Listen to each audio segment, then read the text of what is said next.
পাহাড়ে ঘুরতে গেলে এই জিনিসটা থেকে সাবধানে থাকবে। ঘটনাটা কি হয়েছে তোমাদের শোনাই। এই গাইস, লাটাগুড়ি থেকে বেরিয়ে পড়েছিলাম আমি আর একটা দাদা লোলেগাঁও যাওয়ার উদ্দেশ্যে। আর এই গরমের মধ্যে কে না পাহাড়ে যেতে যায়, তাই আমরা ডিসাইড করে বেরিয়ে পড়লাম লোলেগাঁও পাহাড়ের উদ্দেশ্যে। অদলাবাড়ি রোডের পাশেই এই নতুন মন্দিরটা হয়েছে। এই নতুন মন্দিরটাতে কে কে এসেছো অবশ্যই একটু কমেন্ট করে জানাবে। আর বলতে বলতেই চলে আসলাম বাগড়াকোট লুপ পুল। এই পুলটার উপরে কিন্তু ট্রাফিক বসে, আর কেউ যদি হেলমেট লাইসেন্স নিয়ে না যাও তাইলে বুঝতেই পারছো কি হবে। আর আমি রেগুলার ভিডিও পোস্ট করতে পারছি না কিছু সমস্যার জন্য। আর অনেকেই কমেন্ট করে জানিয়েছো আমার ভিডিওগুলো ভালো লাগে, তাদেরকে অসংখ্য অসংখ্য ধন্যবাদ। তো ফাইনালি চলে আসলাম লোলেগাঁও। আর এখানে এসেই তো প্রথমে একটু খাওয়া দাওয়া করে নিলাম। খাওয়া দাওয়া করে টিকিট কাউন্টারে 20 টাকা টিকিট কেটে লোলেগাঁও ভিউ পয়েন্টে প্রবেশ করলাম। আর এই ছোট্ট ছোট্ট গাছগুলোতে অনেক সুন্দর সুন্দর ফুল ফুটে, কিন্তু এখনো এই ফুলগুলো ফোটে নাই। তো এই রাস্তা দিয়ে গিয়ে সোজা পৌঁছে গেলাম এই জায়গাটাতে। এই জায়গাটাতে এসে মনটা ভরে গেল। এত সুন্দর জায়গা, আর এত সুন্দর জায়গায় এসে রিল বানাবো না, এটা কখনো হয়? তাই আমরা ফটাফট রিল বানা শুরু করে দিলাম।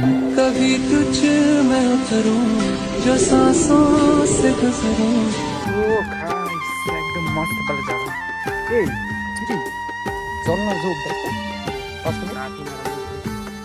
রিল বানাতে গিয়ে আমাকে যোগ ধরে ফেলেছে। হ্যাঁ, ঠিকই শুনেছো, যোগ ধরে ফেলেছে। আর পাহাড়ে ঘুরতে আসলে কি কি যোগ ভয় করো অবশ্যই সাবধানে থাকবে যে যোগ যাতে না ধরে। পাহাড়ে কিন্তু অনেক যোগ। আর ওখান থেকে বের হয়ে লাভার রোড ধরে বাড়ির পথে রওনা দিয়ে দিলাম। তো আজকের ভিডিওটা এই পর্যন্তই। দেখা হচ্ছে নেক্সট ভিডিওতে। টাটা।